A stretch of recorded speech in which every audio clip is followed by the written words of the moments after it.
छह इन बुतों के दरमियान रख दी। ये भी तो इंसान हैं, हमारी तरह इंसान हैं, खाते पीते हैं, अक्लो शऊर हैं।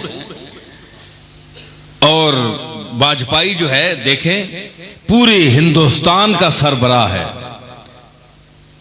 1 अरब आदमी जो है उस पर हुकूमत कर रहा है। वो 14 करोड़ हैं हम, 1 अरब से ज्यादा। लेकिन अकल देखो, अंग्रेजी भी जानता है, असेंबली में भी बोलता है, सारी दुनिया से राब्ता भी है, पाकिस्तान को आंखें भी दिखाता है, इधर आने से डरता भी है, बुज़दिली से मरता भी है जी, और मुखालफत करता भी है।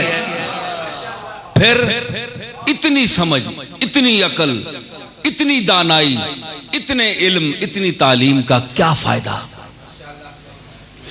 कि जब अपने हाथ से बनाई हुई मूर्तियों के सामने, बुतों के सामने झुकता है, मुरादें मांगता है,